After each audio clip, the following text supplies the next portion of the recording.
गाता हूँ हे राम तुम्हारी, मैं भी गौरव गाथा नाथ आपके गुण गायन की। नहीं है मुझ में क्षमता किंतु कहा लेगी बालक से माँ सीता की ममता। प्रेम से बोले श्री सीताराम जी महाराज की जय, श्री हनुमान जी महाराज की जय, श्री गुरुदेव भगवान की जय, श्री तुलसीदास जी महाराज की जय, श्री गौरी शंकर भगवान की जय, परम पूज्य पंडित श्री सुरेश चतुर्वेदी जी महाराज की, परम पावन ग्राम बुंदेली के श्री सीताराम कथा रसिक श्रद्धालु सज्जन वृंद, श्रद्धामयी करुणामयी भक्तिमती माताओं, मंच पर आसीन मेरे पूज्य गुरुदेव सम विद्वान निर्णायक गण, आयोजन समिति से जुड़े हुए सभी आदरणीय पदाधिकारी गण, मंच का कुशल संचालन कर रहे आदरणीय भैया जी, श्री राम रुचि मानस मंडली डोटोपार आप सभी के श्री चरणों में सादर प्रणाम करती है।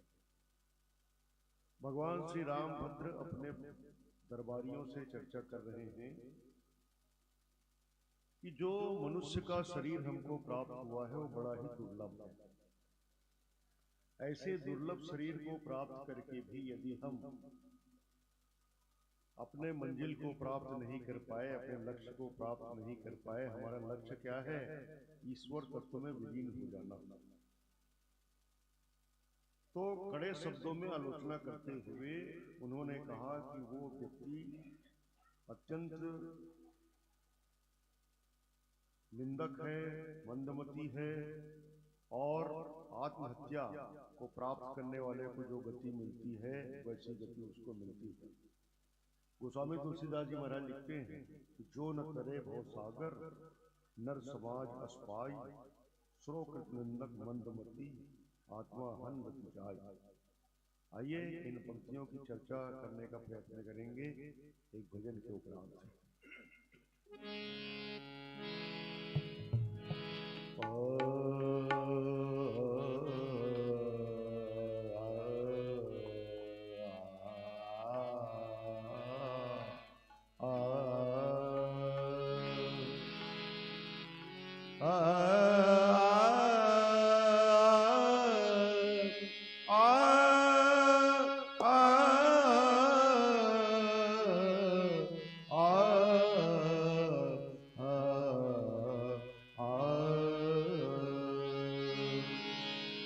जीवन के मालिक ये जीवन तेरे बिन, बता तो सही राम कैसे चलेगा।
टकरा रहा हूँ मगर गा रहा हूँ। ये भटकन नदी की कहाँ खत्म होगी, ये भटकन नदी की कहाँ खत्म होगी। जो तेरी कृपा का सागर मिलेगा, जीवन के मालिक ये जीवन तेरे बिन, जीवन के मालिक।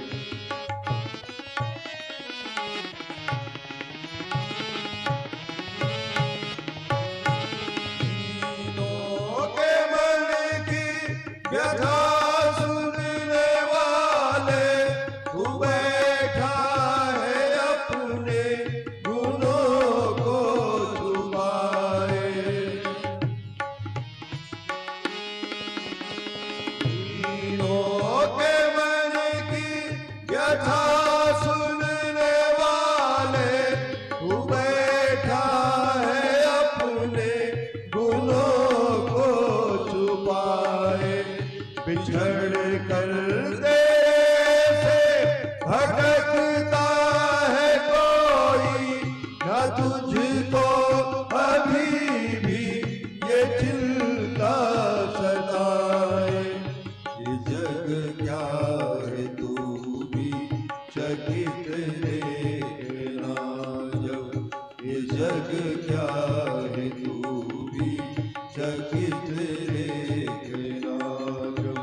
मेरे अवगुणों का खजाना खुलेगा, जीवन के मालिक ये जीवन तेरे बिन। बता तो सही राम कैसे चलेगा, जीवन के मालिक ये जीवन के मालिक ये जीवन के मालिक। लखन सिया रामचंद्र शंकर हरि बोल। भगवान श्री राम एक बार अपने गुरुजी, ब्राह्मणों और पुरवासियों को अपने दरबार पर बुलाते थे और बुलाने के पश्चात सबसे निवेदन करते हैं कि मैं आपसे कुछ अपनी बात करना चाहता हूं, लेकिन अपनी बात करते हुए आप पर मैं कोई आरोपित नहीं करूंगा अपनी बात को। भैया थोड़ा बेस कम कर।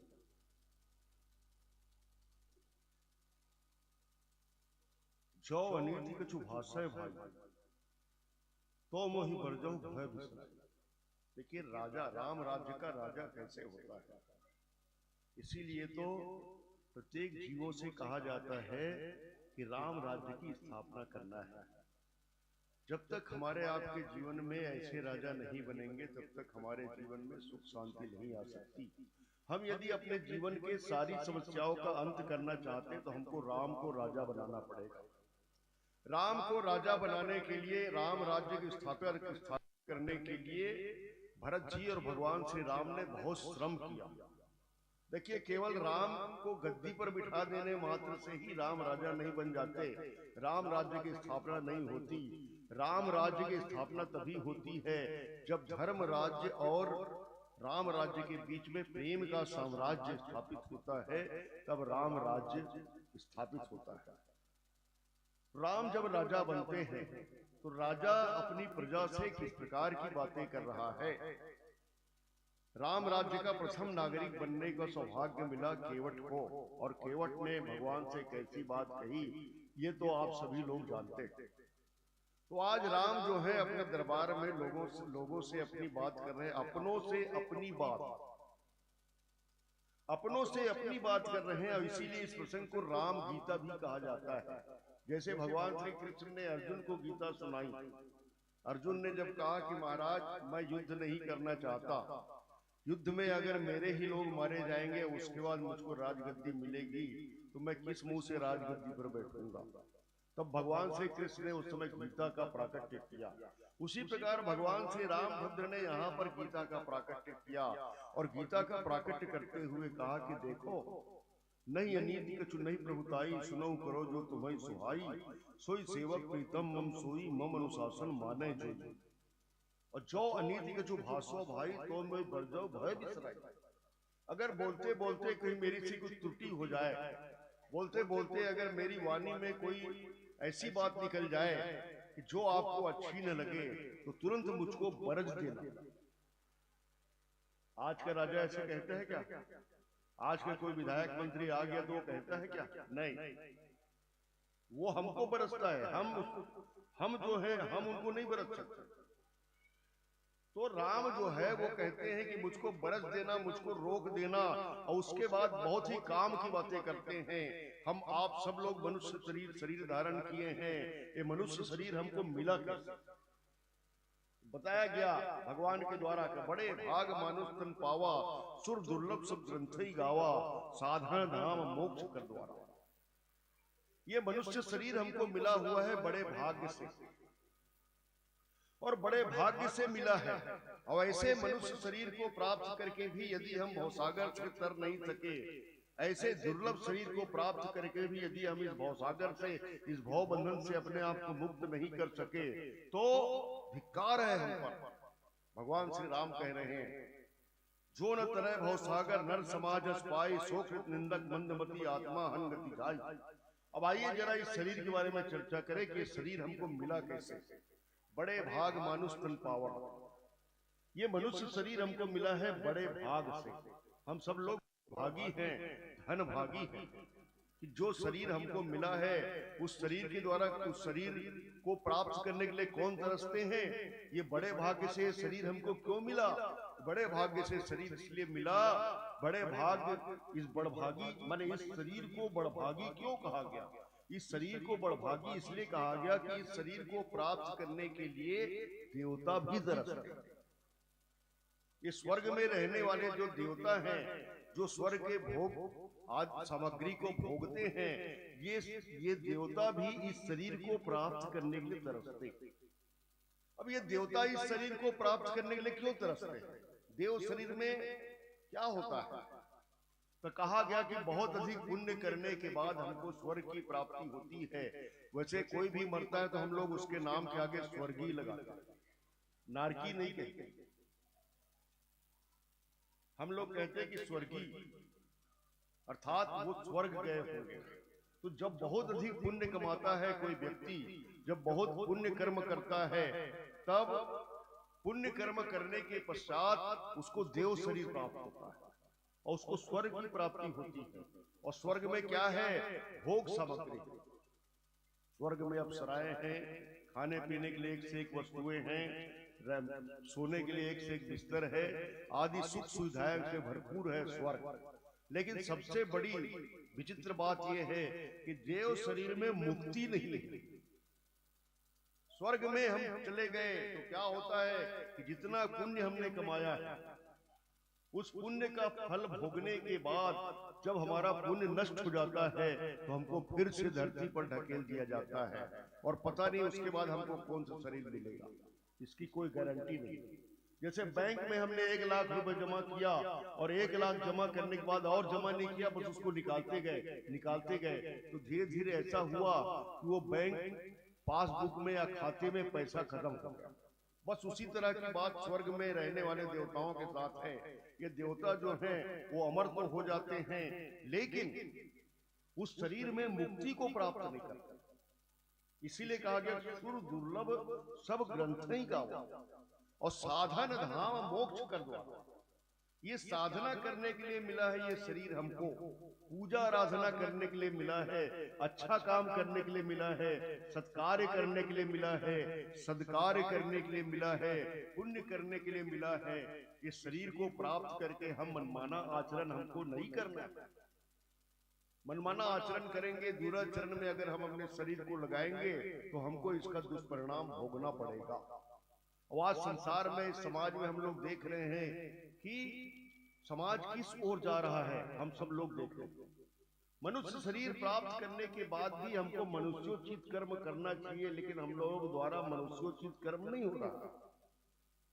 रामायण आदि तो खूब पढ़ते हैं, रामायण प्रतियोगिता तो बहुत करवाते हैं, लेकिन रामायण प्रतियोगिता का क्या उद्देश्य होना चाहिए, राम कथा का उद्देश्य क्या होना चाहिए, इस सब से हम लोग दूर भाग रहे हैं।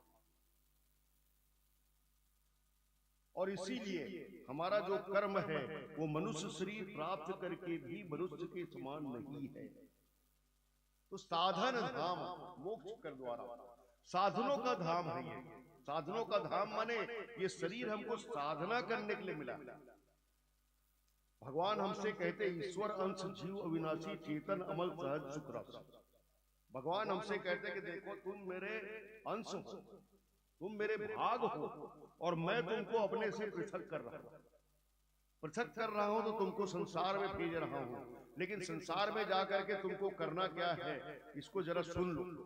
जीव कहता है कि बता दो, ईश्वर कहता है कि वहां जा करके तुमको साधना करनी है, अच्छा काम करना है, ईमानदारी पूर्वक जीना है और मेरा भजन करना है, और अंत में मुझको ही तुमको प्राप्त करना है। अगर मुझ में तुम विलीन नहीं हुए, मुझको तो अगर तुमने प्राप्त नहीं किया तो तुमको अन्य योनियों में भटकना पड़ेगा, 84 लाख योनियों में भटकना पड़ेगा। तो ये साधनों को करने के लिए मिला है, साधनों का धाम है, साधना करने के लिए मिला है, ईश्वर को प्राप्त करने के लिए शरीर हमको मिला है, लक्ष्य को प्राप्त करने के लिए हमको शरीर ये मिला है, और ये मोक्ष का द्वार कहा गया है। ये जो मनुष्य योनि है ये मोक्ष का द्वार है। मोक्ष का द्वार मतलब इस मनुष्य शरीर के द्वारा हम मोक्ष को प्राप्त कर सकते हैं। मोक्ष का मतलब क्या है? मोह का क्षय होना, इसी को मोक्ष कहा जाता है। मोह का क्षय हो जाना अर्थात भव बंधन से मुक्त हो जाना। भव बंधन किसको बोलते हैं? जन्म लेना और मरना, जन्म लेना और मरना, जन्म लेना और मरना, इसको कहते हैं भव बंधन। तो यहां पर जो कहा जा रहा है कि जो न तरे भव सागर नर समाज अस्पाय, भगवान राम अपने पूर्ववासियों से कह रहे हैं कि मनुष्य शरीर को प्राप्त करने के बाद भी अगर भवसागर से तुम तर नहीं पाए तो तुम आलोचना के काबिल हो, आलोचना के योग्य हो, तुम्हारी खूब आलोचना की जानी चाहिए, तुम्हारी खूब निंदा की जानी चाहिए। मंदमती हो तुम, तुम्हारी बुद्धि तुम्हारी खत्म हो गई है। और आत्महत्या जो करने वाला है उसको बताया जाता है कि दोष लगता है उससे।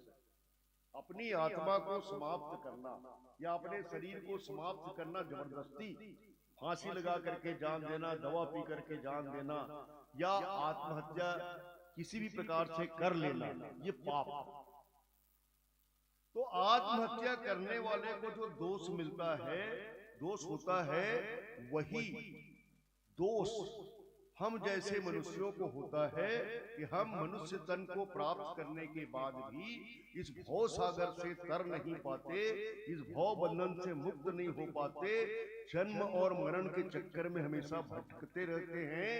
और इसीलिए हमसे कहा गया है कि इस नर शरीर का उपयोग करो, इस नर शरीर का हमको दुरुपयोग नहीं करना। देखिए दो प्रकार की चीजें हैं, एक तो सदुपयोग करना और दूसरा दुरुपयोग करना।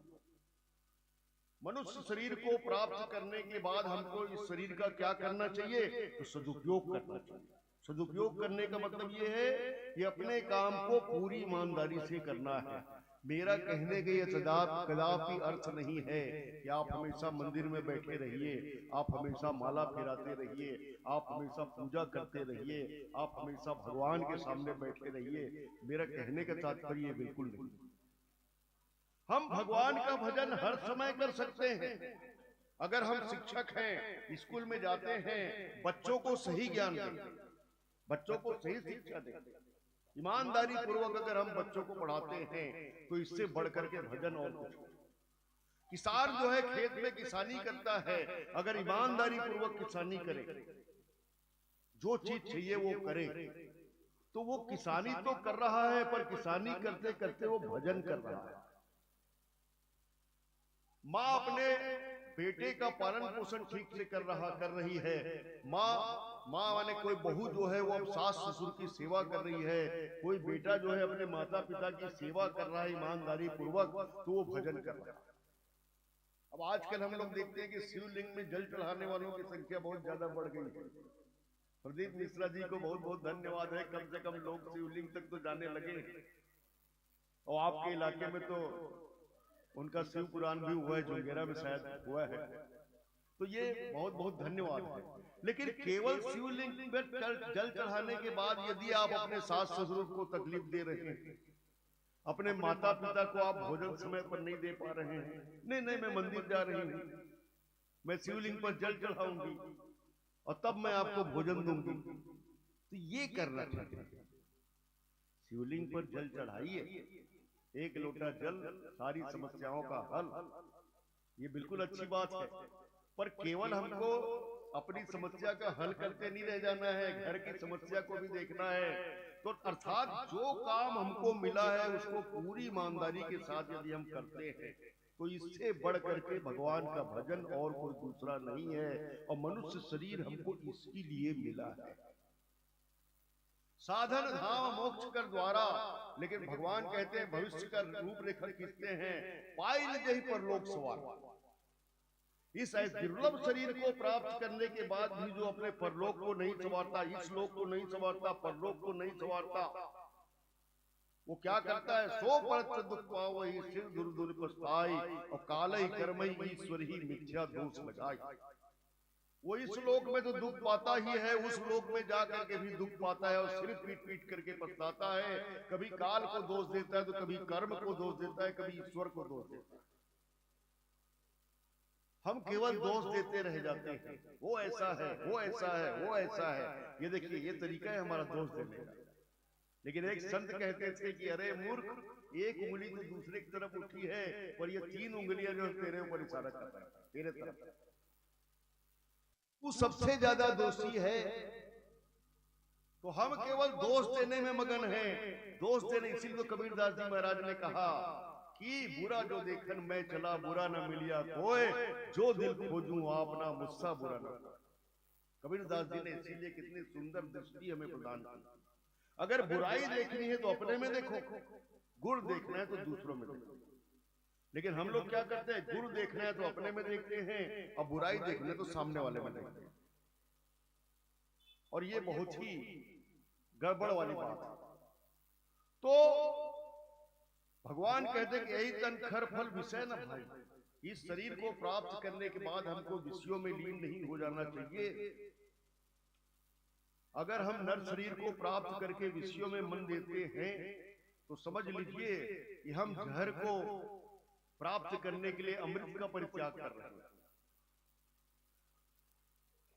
और इसीलिए हम 84 लाख योनि में भटकते हैं, फिर सदा माया कर पेरा, काल कर्म स्वभाव को घेरा, कभू करी करुणा न देहि दे तेज दिन भेद उतने। इसलिए कभी कभी करुणा करके ईश्वर जो है हमको ये शरीर प्रदान करते हैं। और इस शरीर को प्राप्त करने के बाद भी अगर हम भवसागर से नहीं तर पाते हैं, भवसागर से नहीं तर पाते हैं तो हमारी खूब निंदा की जाती है, हमको बुद्धिहीन प्राणी समझा जाता है। और आत्महत्या को प्राप्त करने वाले, आत्महत्या करने के पश्चात दुर्गति को प्राप्त करने वाले की गति हमको मिलती है। आइए और चर्चा करते हैं एक भजन के बाद।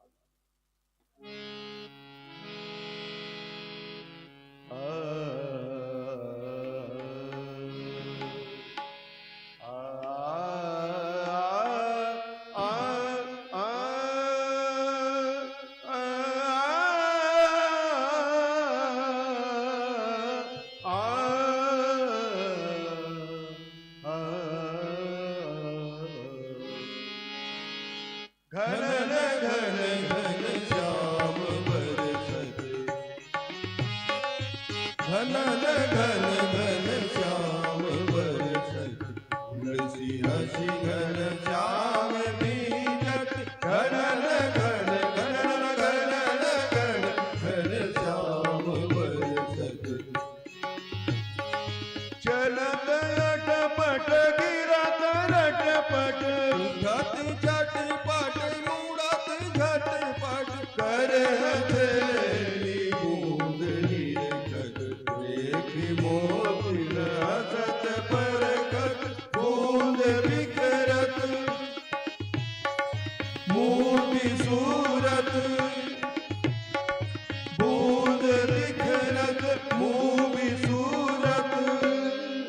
कबहु कीजत कबहु नीजत तुलसी हसी घन श्याम बीजत घन घन घन घन घन घन श्याम बरसत।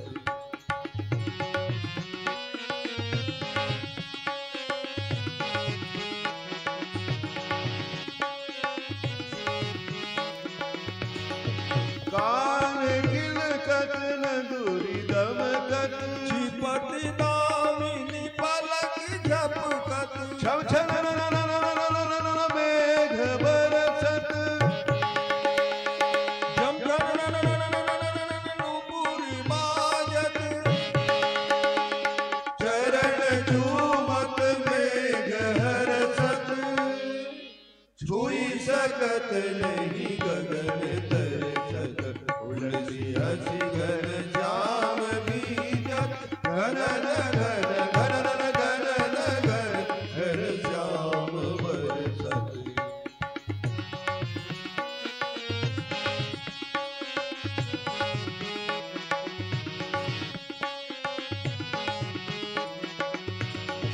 बेगी धावत चकित हारी भुवन भुवना गणियठारी नाम ले यशोदा पुकारी कीर्ति दयो ललिना बिहारी दिखी परत वो पीरित वारी कान बीजत देखी रीजत तुलसी हसी घन श्याम बीजत घन घन घन घन घन घन श्याम बरसत।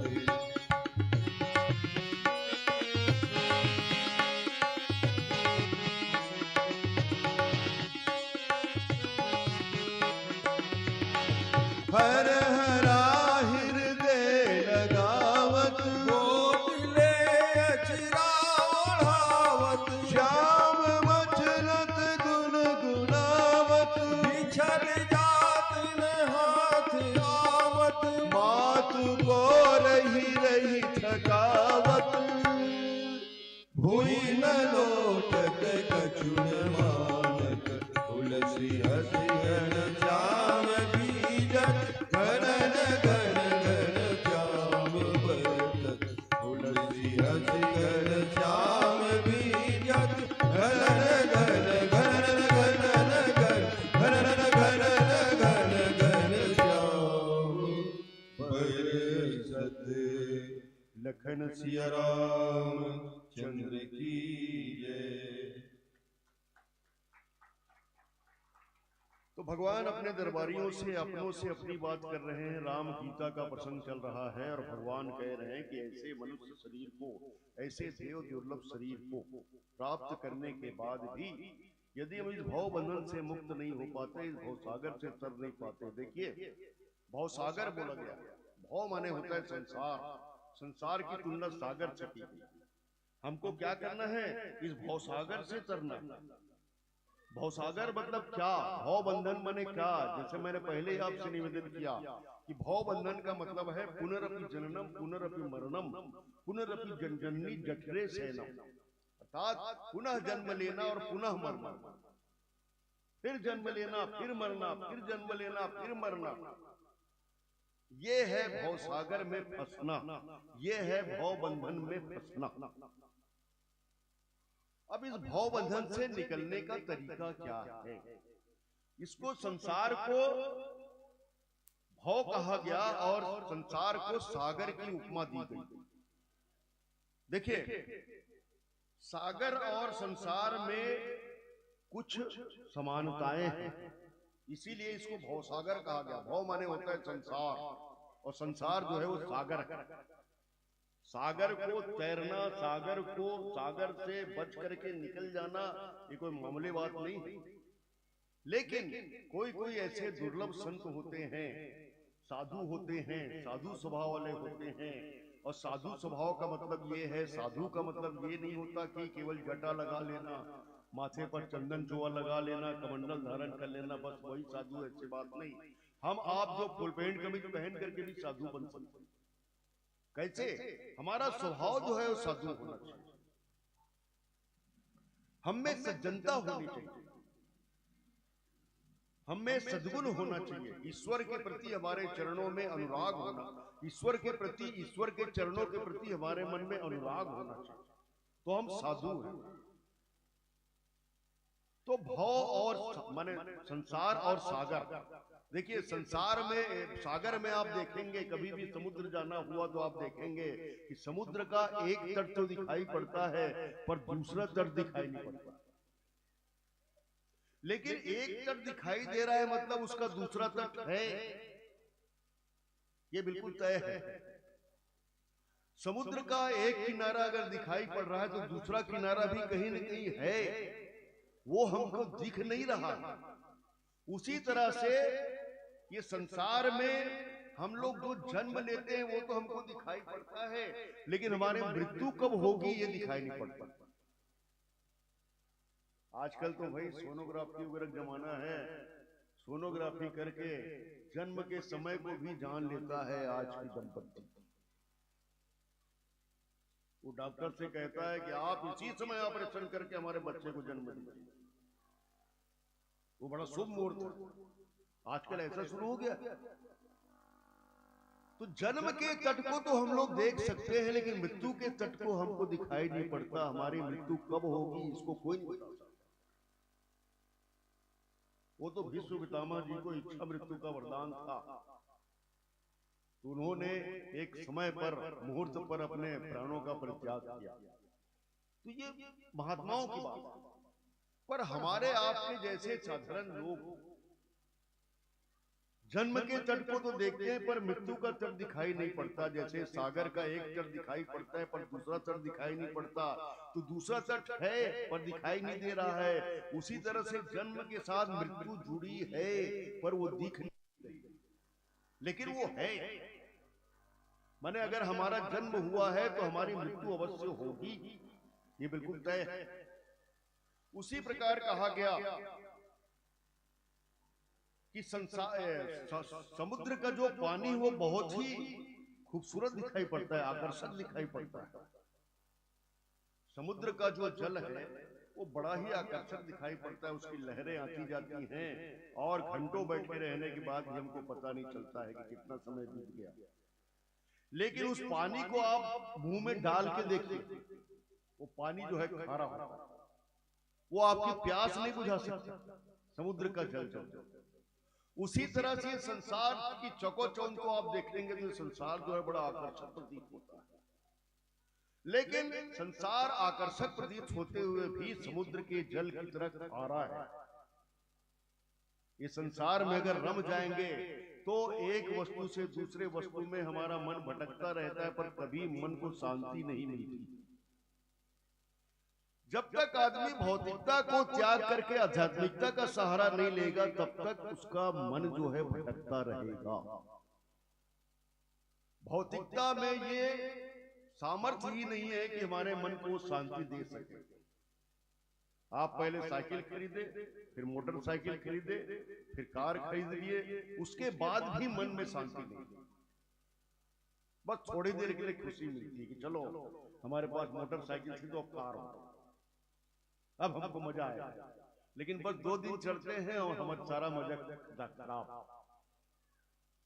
तो संसार जो है आकर्षक प्रतीत होता है, पर आकर्षक प्रतीत होते हुए भी हमारे मन को शांति नहीं देता, समुद्र के जल की तरह। उसी तरह से समुद्र का जल उछलता है, उछाल मारता है। कब? पूर्णिमा को, जब चंद्रमा को माने पूर्णिमा को, चंद्रमा को जब पूर्णता प्राप्त होता है तो समुद्र में ज्वार आता है। समुद्र में ज्वार आता है अर्थात चंद्रमा को देखकर समुद्र उछलता है, माने समुद्र में उछाल, समुद्र में उबाल आता है। उसी तरह से हमारा मन भी, चंद्रमा मनसो जायते कहा गया, चंद्रमा की तुलना मन से की गई।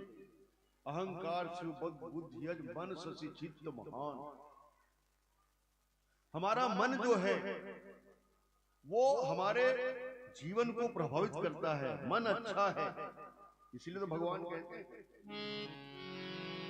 मन को कैसे बनाना है।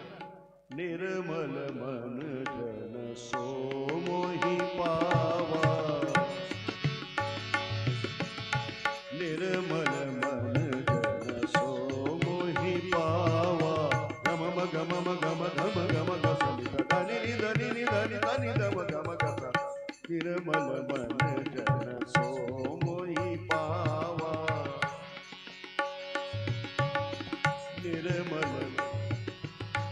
निर्मल मन जन सो मोहि पावा, मोहि कपट छल छिद्र न भावा, मोहि कपट छल छिद्र न भावा, निर्मल मन जन सो मोहि पावा। भगवान कहते हैं मुझको प्राप्त करना चाहते हो तो अपने मन को निर्मल बनाओ। रामचरित को गोस्वामी तुलसीदास जी महाराज ने इस ग्रंथ का नाम रामचरित मानस रखा। और क्यों रखा? इसलिए रखा कि रामचरित को उन्होंने मन से जोड़कर लिखा। मानस माने मन। राम के चरित्र को उन्होंने मन से जोड़ करके लिखा। और मन से जोड़ करके लिखने का तात्पर्य क्या है? राम चरित्र को पढ़ करके, राम कथा को पढ़ करके, राम कथा को सुन करके अपने मन को पवित्र बनाओ। मोह जनित मल्लाग विविध विधि कोटन जाई, जन्म जन्म अभ्यास निरंजित अधिक अधिक लपटाई। विनय पत्रिका में गोस्वामी तुलसीदास जी महाराज लिखते हैं कि हमारे मन में किस प्रकार के दोष है, हमारे अंतःकरण में किस प्रकार के दोष है। यद्यपि ये शरीर जो है बड़ा दुर्लभ है, देवताओं के लिए दुर्लभ है, बहुत ही भाग्य से हमको मिला है, पर हमारे साथ हो क्या रहा है? हमारे अंतःकरण में कौन कौन सी बुराइयां हैं? गोस्वामी तुलसीदास जी महाराज विनय पत्रिका में लिखते हैं, मोह जनित मल्लाग विविध विधि कोटि जतन न जाई, जन्म जन्म अभ्यास निरंजित अधिक अधिक लपटाई। नयन मलिन पर नारी निरख। देखिए एक एक चीज की भाव मैंने तुलसीदास जी वर्णन कर रहे हैं। ये नेत्र मलिन हो गए हैं, पर नारी निरख। नयन मलिन पर नारी निरख, मन मलिन विषय संग लागे, हृदय मलिन वासना मान मद, जीव सहज सुख त्यागे। नयन मलिन पर नार निरखी नहीं, वचन दोष श्रवण मलिन भय वचन दोष पर, वचन दोष पे गाए।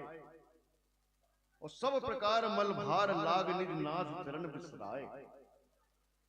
तुलसीदास विष ज्ञान दान कर शुद्ध हेतु शुद्धि गावे, पर राम चरण अनुराग नीर बिनु मल अति नाश न पावे।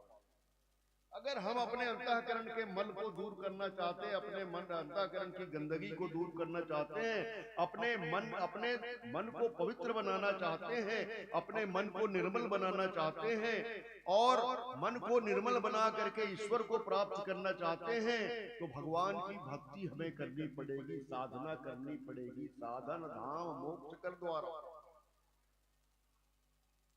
मनुष्य का शरीर कैसा है? एक आदमी जो है परकोटे में फंसा हुआ था, जैसे अभी परकोटा लगाया गया है और एक ही द्वार है।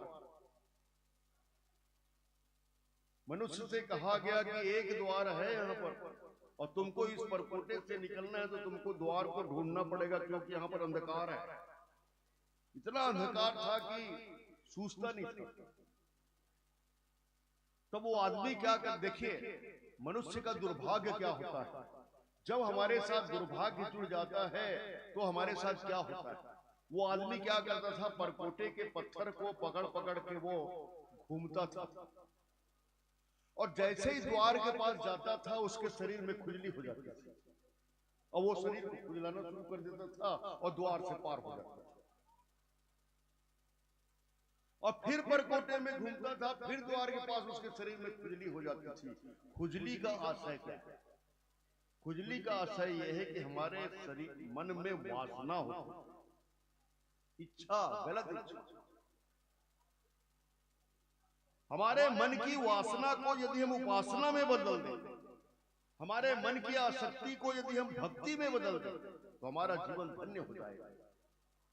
तो इसीलिए कहा गया कि हमको इस शरीर को प्राप्त करके इस भवसागर को प्राप्त करना है। तुलसीदास जी से पूछा गया कि महाराज कुछ उपाय बताओ ना। तो तुलसीदास जी चले गए भगवान के दरबार में और कहने लगे, हरि तुम बहुत अनुग्रह किए। तुलसीदास जी भगवान से विनय करने लगे कि हे हरि, हे भगवान, आपने मुझ पर बहुत कृपा की। भगवान ने कहा, क्या कृपा की है? तब तुलसीदास जी कहते हैं, साधन धाम विबुध दुर्लभ तनु मोहि कृपा कर दिन्हो। विनय पत्रिका में लिखते हैं, साधन धाम विबुध दुर्लभ तनु मोहि कृपा कर दिन्हो। ये साधनों का धाम देव दुर्लभ शरीर को आपने मुझको कृपा करके दिया।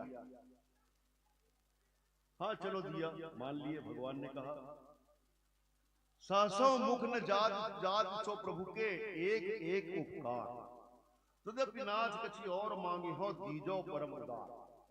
बोले महाराज आपका जो एक एक उपकार है, देखिए ईश्वर ने हम पर अनेकों उपकार किए, लेकिन ईश्वर के उपकारों का बदला हम चुकाना नहीं चाहते। ईश्वर जो उपकार करता है उस पर हमारा ध्यान नहीं जाता, और हम संसारी व्यक्ति कोई हम पर उपकार करता है तो हमारा ध्यान उसमें जाता है। भगवान श्री कृष्ण जो है पांडवों के दूत बनकर जब दुर्योधन के दरबार में पहुंचे और कहने लगे कि देखो दुर्योधन, तुमने शर्त रखी थी कि 12 साल का वनवास और 1 साल का ज्ञातवास, ये 13 साल का वनवास व्यतीत करके पांडव लोग आ चुके हैं। अब तुम अपने वादे के अनुसार, अपने आश्वासन के अनुसार आधा राज्य दे दो। दुर्योधन ने कहा आधा राज्य मैं नहीं देता। भगवान कृष्ण ने कहा कि एक काम करो, अगर आधा राज्य नहीं दे सकते तो पांडव बड़े संतोषी हैं, तुम उनको 5 गांव दे दो, 5 भाइयों को। दुर्योधन ने कहा कि 5 गांव की बात करते हो? ऐ ग्वाले, मैं पांडवों को सुई के नोक के बराबर जमीन नहीं दूंगा। दुर्योधन ने कहा। तो अंत में कृष्ण ने कहा कि ऐसा करो, एक गांव दो, पांडव बड़े संतोषी, संतोष कर लेंगे। दुर्योधन ने कहा कि मैंने कह दिया ना, मैं सुई के नोक के बराबर जमीन नहीं दूंगा।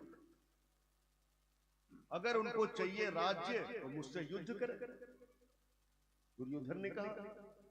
तो वहीं पर अब भगवान कृष्ण जो है निराश होकर के चले और दुर्योधन से कह दिए कि अब युद्ध ही चाहते हो तो युद्ध ही होगा। चलो ठीक है। तो कर्ण वहीं पर खड़ा था। भगवान कृष्ण ने कर्ण से कहा थोड़ा तुम आओ, मैं तुमसे चर्चा करना चाहता हूं। कर्ण को अकेले में बुला करके भगवान कृष्ण ने कहा कि तुम जानते हो तुम किसके बेटे हो? तब उसने कहा मैं सूत पुत्र हूं, सारथी का बेटा हूं, व्यूअर का बेटा हूं। बोले नहीं नहीं नहीं, तुम सूत पुत्र नहीं हो, तुम कुंती के बेटे।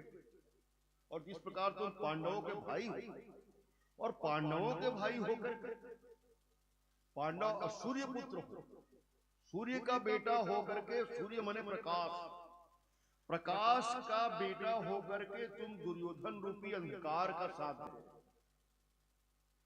और भाई तुम प्रकाश हो, प्रकाश जिधर है उधर तुमको जाना चाहिए, लेकिन तुम तो अंधकार की तरफ जारी कर रहे हो। तब कर्ण ने क्या कहा, नहीं नहीं महाराज मैं जानता हूं, लेकिन मैं दुर्योधन के उपकारों का बदला नहीं चुका सकता। दुर्योधन ने मुझको इतना उपकार किया है मुझ पर। तो भगवान ने कहा कि अच्छा, एक उपकार तुमको याद है और ईश्वर ने तुम्हारे ऊपर उपकार किया है, उसको इसकी याद तुमको नहीं? अरे कर्ण के ऊपर ईश्वर ने कितना बड़ा उपकार किया है इसका भान कर्ण को नहीं है। वैसे ही हम लोग भी ऐसे जीव हैं, ईश्वर ने हम पर इतना ज्यादा उपकार किया है।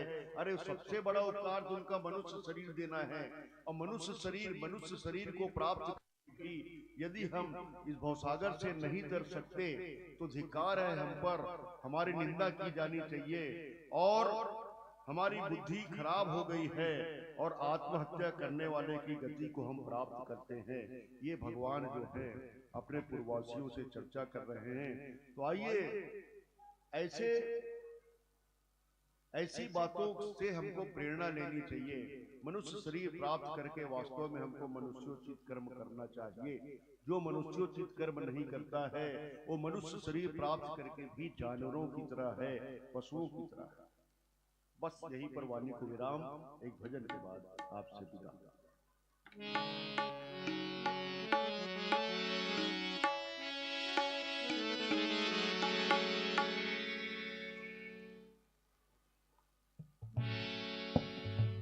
कैसे कहूँ मैं की कहानी, लागे इसे दुनिया सुहानी। कैसे कहूँ मन की कहानी, लागे इसे दुनिया सुहानी। तेरे चरण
चिंतन, जाने न क्या लाभ है क्या हानि, लागे इसे दुनिया सुहानी।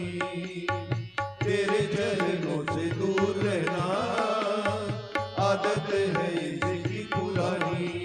ओ मेरे राघव, ओ मेरे प्रीतम, ओ मेरे राम, कैसे कहूँ मन की कहानी, लागे इसे दुनिया सुहानी।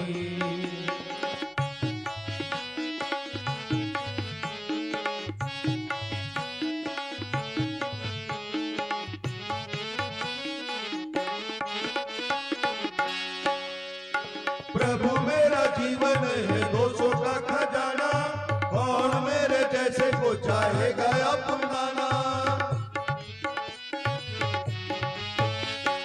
प्रभु मेरा जीवन है दोषों का खजाना, कौन मेरे जैसे को चाहेगा अपनाना।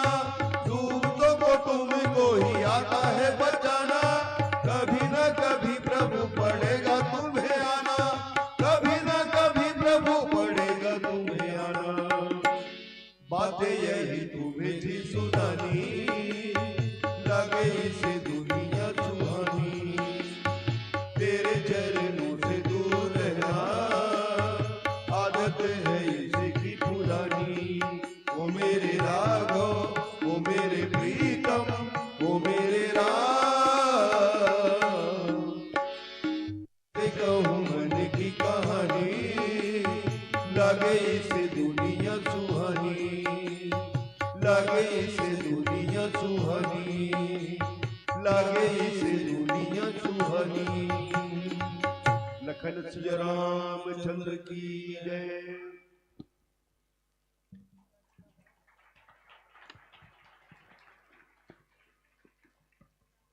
जी हाँ, बता रहे थे जो उत्तरकांड का सार। राम नाम न जपने से जीवन हो जाता बेकार। जोरदार ताली बजाओ श्री राम रुचि मानस मंडली डोटो पार के हमारे मानस संतों का। सच में बहुत सुंदर भाव आपने दिया। आजकल आधुनिकता के जमाना है, जो भी मंडली आते हैं ना गुरु जी, का खोजते आर्गन वाला इतनी है, पेड़ वाला इतनी है, इसे देखते इसे। लेकिन सच में आपकी जो प्रस्तुति, कहूं कि हमारे गुरुदेव संतोष साहू जी जैसे, जब तबला कोई बजाए तो पैड की क्या जरूरत है, ऐसे हमारे गुरुजी। एक बार जोरदार हमारे तबला वादन के लिए आदरणीय साहू जी कहता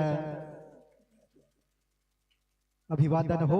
बहुत सुंदर भाव, आप सुंदर व्याख्यान, सारगर्भित व्याख्यान के माध्यम से आप प्रस्तुति दे रहे थे। और उत्तरकांड जो न तरह भवसागर नर समाज अस्पाई। हम किसी व्याख्याकार का मैं किसी मंच पे कई विश्लेषण नहीं कर सकता, ना मेरे में योग्यता है, ये मैं उचित भी नहीं समझता, ना होना भी चाहिए। एक कवि हुए वीर सिंह, जो छत्तीसगढ़ी बहुत सुंदर सुंदर कविता लिखी गुरु जी। छोटे से 2 लाइन अगर आप सुनाए की कोशिश करूं। कबर की नर जो देह है बोला पाए के बाद में हम भुला जाते कि हम करना का है। छोटे से एक भजन लिखी सो, पाए नर देह